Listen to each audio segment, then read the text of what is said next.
Hello IIT aspirants, welcome to math book. मैं आपका teacher Nitin और आज हम शुरू करने वाले हैं trigonometric ratios and identities, also known as trigo 1, also known as compound angles. Usually 10th तक के ट्रिग्नोमेट्री सबको बहुत ही इजी टॉपिक लगता है। जैसे ही 11th आती है, जैसे ही आपके सामने ट्रिगो के क्वेश्चंस आते हैं, सब यही सोचते हैं कि वो कितने मासूम थे, क्या से क्या हो गए देखते देखते। तो अगले 2 मिनट में मैं आप लोगों को यही बताने वाला हूं कि हमें क्या करना है जिससे ट्रिगो हमारा एक स्ट्रॉन्ग टॉपिक हो जाए। सबसे पहले तो हमें ये समझना है कि इस चैप्टर में हमें क्या क्या चैलेंजेस फेस करने पड़ते हैं। पहला, इसमें बहुत सारे फॉर्मूलेज हैं। दूसरा, क्वेश्चंस की वैरायटी बहुत ज़्यादा है। फॉर्मूले की जो बात है, तो फॉर्मूले तो भाई आपको याद करने हैं, उस चीज़ से आप बच नहीं सकते। मैक्सिमम स्टूडेंट्स ये करते हैं कि एक पेपर पे सब फॉर्मूलेज लिख लिए और जब भी क्वेश्चन सॉल्व कर रहे हैं कहीं से भी, तो ऐसे फॉर्मूले को देखकर ऐसे करते रहते हैं।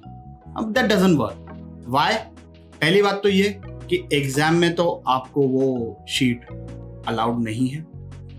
दूसरी बात ये कि अगर आपको फॉर्मूले याद रहते हैं तो इसका मतलब ये है कि आपको उसका आउटकम भी याद है।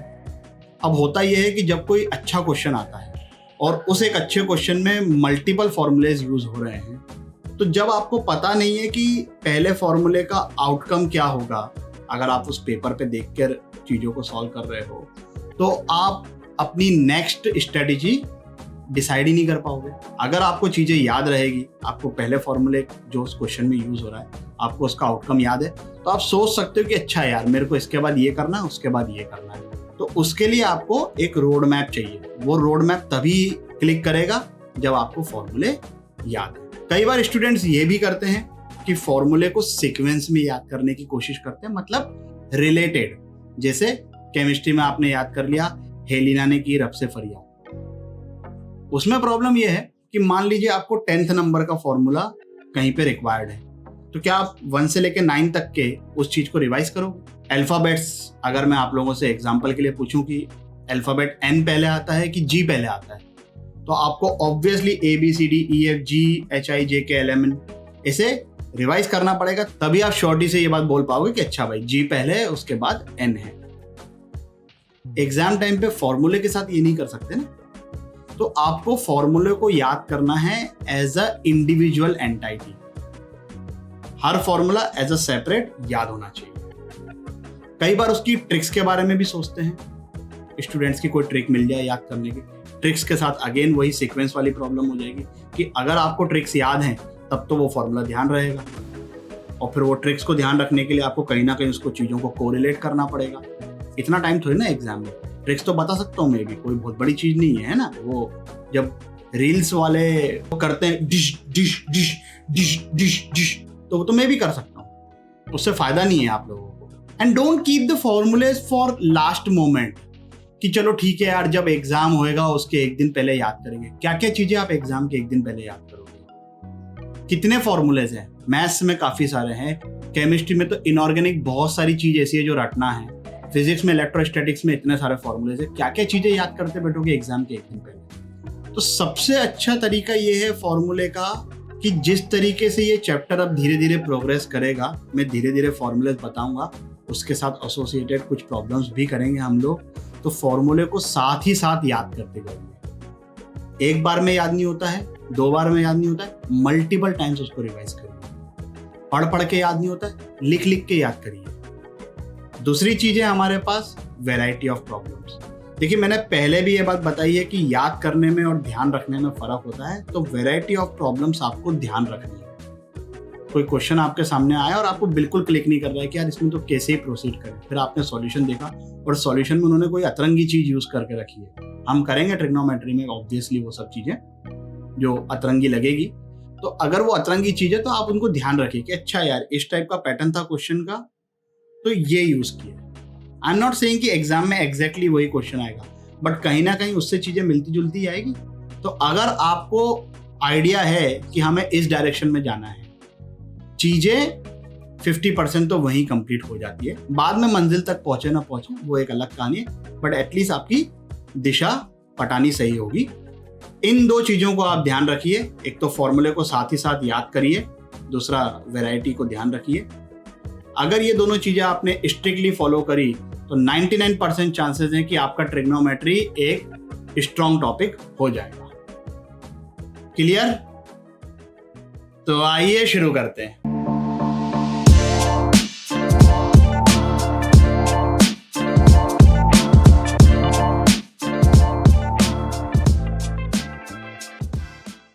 चलिए भाई, तो क्या है trigonometric ratios and identities, AKA trigonometry 1, also known as compound angle. जो आपको कन्वीनियंट लगता है वो बोलिए, नाम में क्या रखा है। सबसे पहली चीज एंगल। आई नो कि आप लोगों को पता होगा, बट ठीक है, फिर भी एक बार क्विक रिवीजन कर लेते हैं बहुत ही बेसिक चीजों का, है ना। तो एंगल क्या होता है? It is the measure of rotation of a given रे अबाउट इट इनिशियल पॉइंट। तो जैसे ये है, ये इसको अपन ने रोटेट किया, है ना। यूजुअली अपन एंगल को डिनोट करते हैं थीटा से, और साइन कन्वेंशंस तो हम लोगों को पता ही है कि अगर हम एंटी क्लॉकवाइज रोटेट कर रहे हैं तो एंगल को पॉजिटिव कंसीडर करना है, अगर हम क्लॉकवाइज रोटेट कर रहे हैं तो एंगल को नेगेटिव कंसीडर करना है। अगर मेरी डायरेक्शन ऑफ रोटेशन ये है तो ये पॉजिटिव हो जाएगा, अगर डायरेक्शन ऑफ रोटेशन ये होती तो एंगल नेगेटिव के साथ लेते। ये हो गया साइन कन्वेंशन, जिसे कोऑर्डिनेट में होता है कि राइट हैंड साइड पर x पॉजिटिव होता है, लेफ्ट हैंड साइड पर x नेगेटिव होता है ओरिजिन के। ठीक है भाई, चलिए फिर एंगल आप सब लोगों को पता है क्या होता है।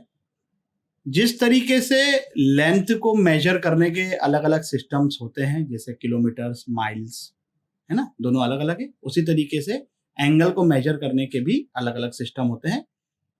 सबसे पहला तो जो आप लोगों ने अभी तक पढ़ा है, नाम शायद नहीं पता होगा, सेक्साजेसिमल सिस्टम, इंग्लिश सिस्टम बोलते हैं। 1 revolution is equal to 360 degrees. ये डिग्री का सिंबल होता है। एक अगर मैं पूरा रिवॉल्व कर रहा हूं तो हमको ये पता है कि वो 360 डिग्री होता है। ये हो गया। 1 degree is equal to 60 minute. ये मिनट का सिंबल ऐसा, ये डंडा ऐसा होता है। ये क्यों नहीं बनाया मैंने ऑलरेडी, मैं आपको बताऊंगा बाद में। तो 1 degree is equal to 60 minutes. 1 minute is equal to 60 seconds. 1 degree को अगर मैं 60 इक्वल पार्ट्स में डिवाइड कर दूं तो जो सबसे छोटा मेजर होगा वो 1 मिनट हो जाएगा। 1 मिनट को अगर मैं 60 इक्वल पार्ट्स में ब्रेक कर दूं तो वो जो सबसे छोटा आएगा वो 1 सेकंड हो जाएगा। सेक्साजेसिमल के बाद हमारे पास एक और सिस्टम है, सेंटेसिमल सिस्टम, फ्रेंच सिस्टम भी बोलते हैं इसको। इस सिस्टम में क्या होता है कि एक रिवॉल्यूशन को उन्होंने 400 पार्ट्स में डिवाइड कर दिया, तो एक रिवॉल्यूशन हो गया 400 ग्रेड्स। फिर एक ग्रेड को 100 पार्ट्स में डिवाइड किया तो 1 ग्रेड इज इक्वल टू, उन्होंने भी उसको मिनट ही बोला, बट उसका जो सिंबल है वो ये है। ये ऐसा फॉरवर्ड डायरेक्शन में, ऐसा बैकवर्ड डायरेक्शन में। ठीक है, मैंने ऑलरेडी ये इसलिए नहीं बना के रखा था क्योंकि प्रतिभा तो है पर साधन नहीं है मेरे पास। मेरे को पता ही नहीं था कि कैसे बनाना है इसको टाइप करते वक्त। फिर 1 मिनट को 100 इक्वल पार्ट्स में डिवाइड कर दिया, तो वो जो स्मॉल पार्ट था उसको बोल दिया इन्होंने सेकंड, और ये सेकंड्स को डिनोट करते हैं ऐसा, ये पीछे, ये भी मतलब है कि आगे 2 डंडे, ये पीछे 2 डंडे, है ना। सेक्साजेसिमल सिस्टम जो आप लोग बचपन से लेकर आज तक यूज करते आ रहे हो, one of the most common system. Centesimal system, इसके बाद हम कभी भी इसका यूज नहीं देखेंगे, हमें इसकी कोई जरूरत नहीं है। ठीक है, तो ये तो बस खाली मैंने इसलिए बता दिया क्योंकि मुझे पता था, और दूसरी बात ये है कि कहीं आप देख लो कभी, मतलब तो ऐसा नहीं लगे कि यार ये तो बताया नहीं, तो उस हिसाब से, है ना। फिर उसके बाद जो तीसरा सिस्टम है, आई एम नॉट श्योर कि आप लोगों ने 10th तक कभी इसको यूज किया है कि नहीं किया, but this is the most common, even more common than the degrees. Degree से ज्यादा हम लोग ये वाले सिस्टम को यूज करेंगे। इस सर्कुलर सिस्टम में इन लोगों ने क्या बोला कि एक revolution is equal to 2 pi radian. ये पाई अपना वही वाला पाई है, 2 पाई रेडियन। रेडियन के लिए सिंबल ऐसे ऊपर सर पे इसके सी बना हुआ है, तो बाद में ये थोड़ा ऑफेंड हो गया कि यार मेरे सर पे सी क्यों लिखा हुआ है, तो इसलिए इसको बोल दिया कि चल तू एक काम कर भाई, कुछ नहीं भी लिखा हुआ है तब भी अपन रेडियन ही कंसीडर करेंगे। तो अगर एंगल की बात हो रही है, अगर हम डिग्रीज में बात करना चाहते हैं, अगर हम इंग्लिश सिस्टम में बात करना चाहते हैं, तो ये जो गोला है डिग्री वाला, ये बनाना बहुत ज़्यादा कंपलसरी है। नहीं बनाओगे तो मामला गड़बड़ हो जाएगा। सर्कुलर सिस्टम की जब बात करें तो अगर कुछ नहीं भी है तो इसका मतलब इट इज इन रेडियन। अगर मैंने जैसे एंगल लिख लिया और एंगल में मैंने ये कर दिया कि थीटा इज इक्वल टू 1 और कुछ भी नहीं लिखा है, इसका मतलब ये 1 रेडियन है। Clear with this? यहां पर आप लोगों को ये थोड़ा सा कंफ्यूजन हो रहा है कि यार पाए तो हम 3.14 लेते हैं। तो यस, जब हम एंगल के टर्म्स में बात करते हैं तो pi radian is equivalent to 180 degree. कैसे आया? यहां पर देखिए 1 revolution is equal to 360 degree है, 1 revolution is equal to 2 pi radian. तो पाई मतलब कितना हो गया? 180 डिग्री। और जब पाई एज अ नंबर बात कर रहा हूं मैं, जब उसको नंबर लाइन पे प्लॉट कर रहा हूं, तब पाई क्या होता है? वही जो हम पढ़ते आए हैं, एक इरेशनल नंबर होता है जिसकी अप्रोक्सीमेट वैल्यू 3.14 होती है। 1 pi is equal to 180 degrees when we are talking about angles. उसी के बेसिस पर यहां पर अपन ने कन्वर्शन का फॉर्मूला लिख लिया है। याद करने की जरूरत नहीं है, यूनिटरी मेथड यूज करेंगे। 10 केले इतने के तो 4 केले कितने के, बस वही चीज है यहाँ पर। इसी पे बेस्ड कुछ सिंपल प्रॉब्लम्स देखते हैं। करिए भाई इसको सॉल्व 3 मिनट के लिए वीडियो को पॉज करके। चलिए भाई, तो आई बिलीव कि आंसर बड़ा इजीली आ गया होगा। क्या आ गया है देख लेते हैं। पहला वाला एक बार मैं सॉल्व कर लेता हूँ, बाकी सबके डायरेक्टली आंसर लिख लेंगे। तो हमें ये पता है कि 180 डिग्री मतलब पाई होता है, तो 36 डिग्री मतलब लेट्स से एक्स हो गया। Unitary method I am sure कि आप लोगों को आता है।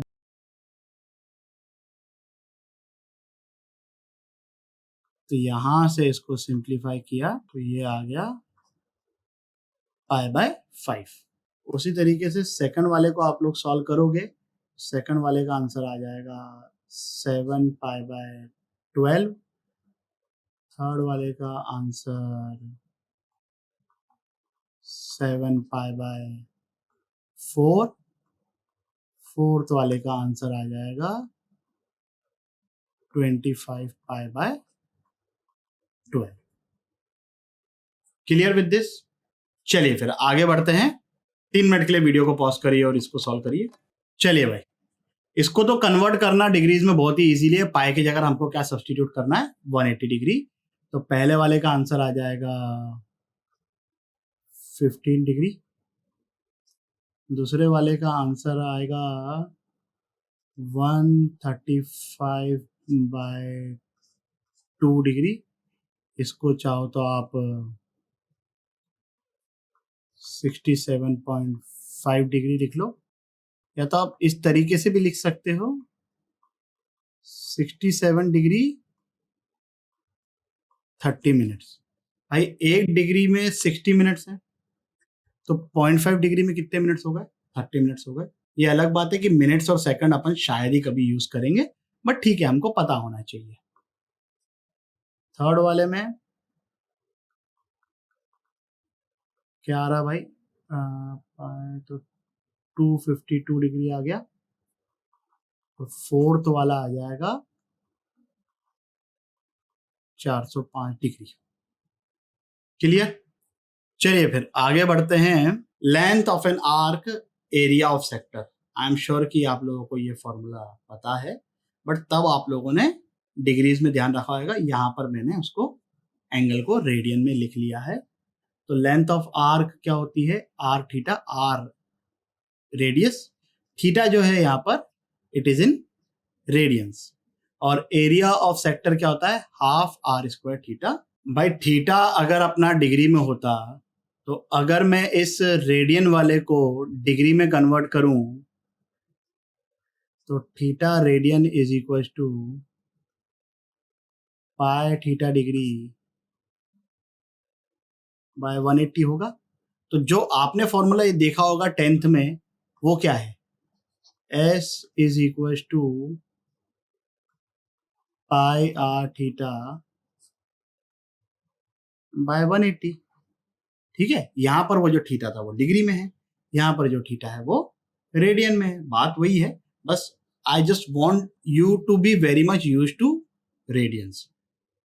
और हम दोनों सिस्टम के साथ बहुत ही बढ़िया तरीके से वेल इक्विप्ड होने चाहिए कि अगर चीजें डिग्री में हो तो हमको डिग्री को फटाफट रेडियंस में कन्वर्ट करते आना चाहिए, अगर चीजें रेडियंस में है तो हमको फटाफट डिग्रीज में सोचते आना चाहिए। इसमें ज्यादा प्रोसेसिंग टाइम नहीं लगना चाहिए, it should come very naturally. बहुत सारी वैल्यूज तो हमको बहुत फ्रिक्वेंटली याद हो जाएगी, जैसे 60 डिग्री का मतलब π/3 हो गया, 45 डिग्री का मतलब π/4 हो गया। और जो अनकॉमन वैल्यूज हैं, जैसे अभी अपन ने एग्जांपल्स किए भी, तो जो अनकॉमन वैल्यूज है वो हमको फटाफट कन्वर्ट करते आना चाहिए। इसमें मतलब समझ रहे हो ना आप, ये both the system should go parallelly. ये शुड नॉट बी लाइक कि मतलब मुझे एक ही डायरेक्शन में सोचते आता है। ऐसा नहीं कि अगर मेरे को डिग्री से मैं इतना ज्यादा यूज्ड हूं कि अगर पाई आ जाए तो मेरा सॉफ्टवेयर ही हैंग कर जाए। ठीक है भाई, चलिए फिर कुछ सिंपल से प्रॉब्लम्स देखते हैं। 3 मिनट के लिए वीडियो को पॉज करिए और इसको सॉल्व करिए। चलिए भाई, क्या आंसर आया इसका? 6 स्क्वायर यूनिट्स, है ना। सॉल्व कर लेते हैं जरा, बड़ा सिंपल सा क्वेश्चन है कि भाई क्या लिखा हुआ, एक सेक्टर है और इस सेक्टर का पेरीमीटर कितना दे रखा है इन्होंने, 10। तो इस सेक्टर का जो ये एंगल सबटेंड कर रहा है ये सेंटर पे, उसको मैं मान लेता हूँ थीटा। रेडियस इसका इन्होंने दे के रखा है 3, ठीक है। और ये लेंथ ऑफ आर्क कितनी होती है, r थीटा। तो अपने पास क्या आ गया, r plus r theta equal to 10। ये 2 बार r कहाँ से आया भाई, ये भी r है, ये भी r है, और ये length of sector r theta हो गई। थीटा यहाँ से कितना आ जाएगा, 10 - 6 4, तो ये हो जाएगा 4/3। अब अपने को क्या फाइंड करना है, एरिया फाइंड करना है। एरिया का फॉर्मूला अपने को पता ही है बचपन से, 1/2 इंटू r स्क्वायर हो गया 9 इंटू थीटा 4/3, तो ये आ गया 6। Clear with this? चलिए फिर आगे बढ़ते हैं। 5 मिनट के लिए वीडियो को पॉज करिए और इस क्वेश्चन को सॉल्व करिए। चलिए भाई, क्या आंसर आ रहा है इसका, 2r π/3। जिन लोगों का आ गया सॉल्यूशन को स्किप कर सकते, जिन लोगों का नहीं आया एक बार देख लीजिए। देखिए अंदर वाले सर्कल की रेडियस दे रखी है r, तो अगर मैं इसको पॉइंट P बोल दूं, OP की वैल्यू जो है r है, और OA की वैल्यू, क्योंकि वो आउटर सर्कल का रेडियस है, वो वैल्यू 2r है। इसको अगर मैं अल्फा मान लेता हूं, तो यहाँ पर थोड़ी सी बेसिक ट्रिग्नोमेट्री तो हमको पता ही है।